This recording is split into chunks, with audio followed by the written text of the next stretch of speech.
Hello everyone, my name is Killer Chicken. I'm back with another video, and today I have a box. And in this box is a set that I missed out on because, let's see, this set came out in 2013, and that would make me 9. So little 9-year-old Jonathan was too poor back then to afford a $50 set, I think this originally was. So here we are now, 7 years later, paying three to four times as much as it used to go for, just because I couldn't get it back then. So one of the reasons why I got this is because I'm getting pretty hyped for a set that's coming out pretty soon, and yeah, I think a lot of people are hyped for this set.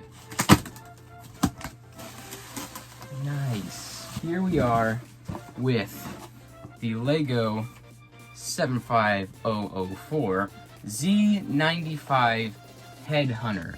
And I got this set for a couple reasons, maybe even a few reasons. So as you can see down here, we've got the Minifigure Selection. Yes, I'm a crazy person who buys sets just for the minifigures a lot of times.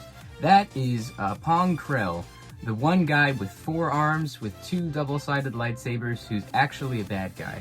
And, spoiler alert, and a 501st Trooper, those guys are so hard to get, and then a 501st Pilot. I have one of these guys, I don't have him, and I don't have him.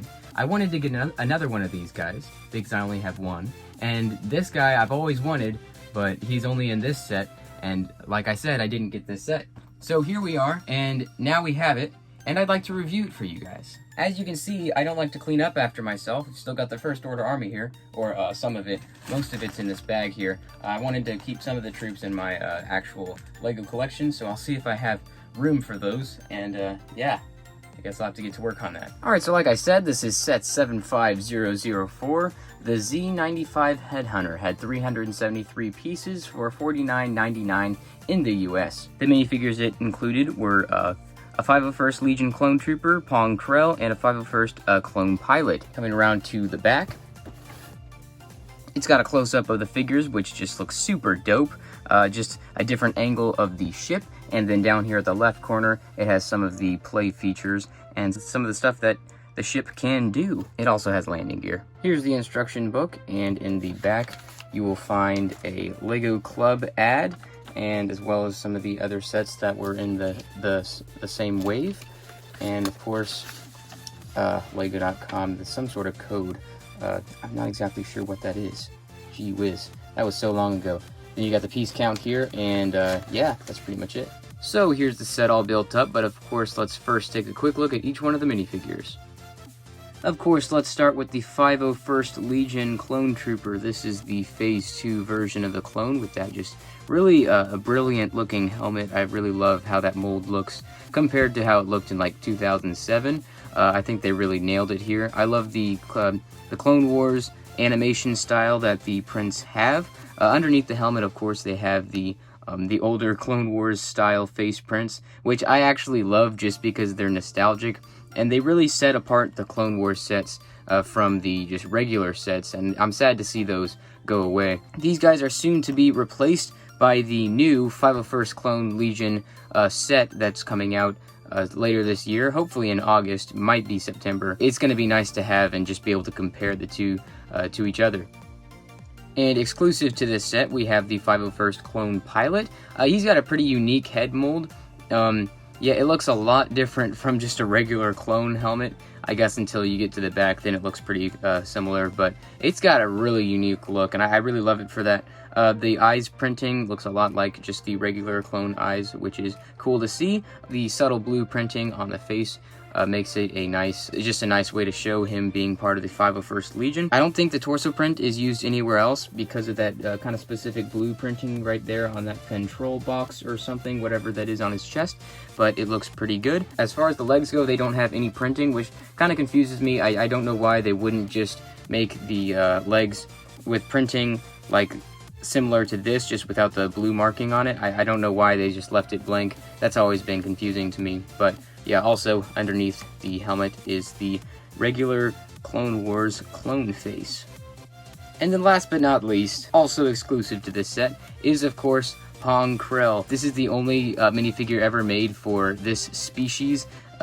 It's really cool to see just that extra add-on on the torso to add the head and the extra 2 arms. I love his printing. It looks really, really good as far as the face and the torso and legs go. I really like the inclusion of the 2 dual-sided lightsabers. The white arms is a nice reference to the fact that some of the Jedis would use clone armor on either their legs or their arms. You can also see the clone armor down there on his knees, which again is kind of confuses me as to why they didn't just add similar printing like that onto this minifigure, but it's whatever really. But yeah, coming up to his face, as you can see, he's got really nice freaky looking eyes there. I love the texture on the top of his head, looks really nice. He's even got like a little ponytail in the back. And if we remove his kind of torso attachment piece, we can see that even the printing on his torso looks good, even where it's being covered up. You could probably even use this for just a regular Jedi, because like it's just got a really kind of generic but also extremely good look to it. But yeah, this is the other half. It's just got really nice molding to it, and I just love the fact that you get a 4-armed Jedi in this set, and is definitely a reason why a lot of people probably got this back then, and of course why it goes for 4 times its original price nowadays. So this is the Z-95 Headhunter. It is actually a very, very long build, so getting it to fit in the whole frame is kind of tricky, but yeah, I love the dark red, or maroon I guess, and the white and the black contrast. It all blends together really well. The inclusion of such large pieces really helps to enhance the build and give it that really nice look that the ship does have. And coming up to the front, we have the actual cockpit here. The little windshield opens up, of course, and you can put your pilot minifigure right there in the seat. There are no stud attachments there, so he kind of just loosely sits in there. I kind of like that. That way it's not a hassle to get him in and out, and it doesn't risk his legs popping off when you're trying to get him out. But yeah, you've got a sticker in there for a control panel, so that looks pretty nice. Yeah, close that up, and he's not going anywhere. Of course, without these studs, he does kind of move around in his seat a little bit, but I don't think you're going to be turning this thing upside down, so it works pretty well. Kind of above the windshield piece, we've got some nice hinge pieces to make a really nice curve look there. And then in the back, we actually have a secret compartment for a blaster and binoculars. This thing slides out just like this, and that's why the clone didn't have a blaster when I was reviewing him earlier. It's because it was in here. Again, we've got some more stickers here for the kind of thrusters, and also we've got some really nice orange translucent pieces at the back of the thrusters. The wings are pretty nice. Everything seems pretty solid, like it's not going to fall apart very easily, because they use a lot of Technic pieces in the kind of the body of the build to keep the wings connected pretty well. You got some nice, I think these are supposed to be laser blasters or whatever on the side here. Those connect pretty well and they look pretty good. Also, the other side is basically the same exact thing. I love the inclusion of the tiles on the top of the wings to give that nice kind of design look. Also, there's a little bit of greebling in the back here. Not a lot, but you know, enough to make it look not kind of plain back there. On the bottom of the build, you can see there is some landing gear. It can be kind of removed just by, you know, pushing them down, bending them at the ratchet connection, and then also the front one can also bend forward so that you can have it in flying mode, so that basically you can't see the landing gear. Also down here, if you didn't notice, there's a little piece right there. It looks a lot like a doorknob. Anyway, that is a play feature for this giant spring-loaded cannon, not the little spring-loaded cannon, but the giant one that we really don't see a lot in sets. So basically what you do is you take that knob right there and you pull it down, and because the axle piece on the top of this cannon is being pushed up against something, it will automatically fire the bullet just like that. So it's almost like firing a gun, I guess. You pull the trigger and boom. It's actually a little tricky to get this in here. Yeah, so that'll slide in like that. If we have Pong over here, we can try shooting him down.